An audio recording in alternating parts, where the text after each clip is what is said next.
and we will go to your ERC General Coordinator, Jean-Pierre Nicolas. Un tagad vārds Žanam Pieram Nikolā, Eiropas ERC rally čempionāta galvenajam organizatoram, koordinatoram. Jean-Pierre, this is the first time ERC is here in Latvia. It's a brand new rally. What are your impressions of so far? Tātad šī ir pirmā reize, kad šāds čempionāta posms notiek Latvijā. Kādi ir jūsu iespaidi? Good evening to everybody first, and thank you for the welcome of everybody in this country, number one. Tātad vispirms labvakar, un es gribētu pateikties visiem par silto uzņemšanu šeit, tas ir pirmkārt.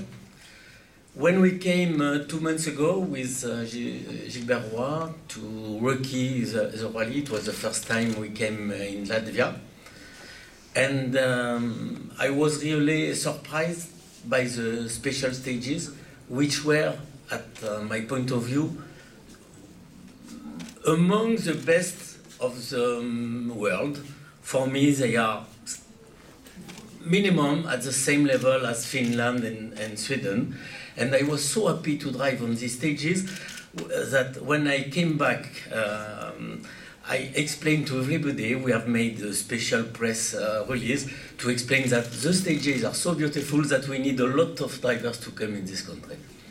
Tātad es gribētu teikt, ka es šeit ierados pirmo reizi pirms 2 mēnešiem un biju pirmo reizi Latvijā un biju ļoti patīkami pārsteigts par šiem ātrumposmiem, kurus es gandrīz vai varētu raksturot kā viens no labākajiem pasaulē. Nu, katrā ziņā tie neatpaliek no Somijas un no Zviedrijas.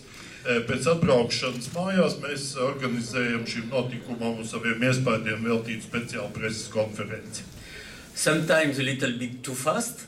We have seen the average speed very high, very often over than 115, but in any case, for driving, it's so beautiful, long curves on the top hills, and really, I am sure that all the drivers have enjoyed, and I am sure they will explain better than me.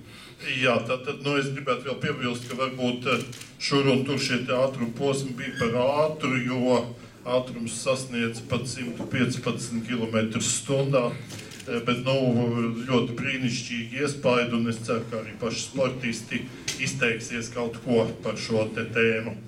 Unfortunately, we had this warm temperature for a few days, but I have understood that 2 weeks ago it was a perfect ground. When I came, it was the first day of snow. And I have made more or less all the stages on gravel, and the gravel was really perfect. It was very smooth gravel, like on circuit, but on gravel.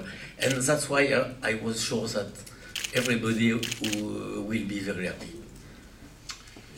Jā, tad runājot par laika apstākļiem, tajā dienā, kad mēs ieradāmies, tad sāka snikt, bet tātad viss tika maršrutos izdarīts maksimāli perfekti, un tātad sniega vietā bija grants, un šī te grants arī bija ļoti tāda līdzena virsma, kas palīdzēja labi izbraukt. During the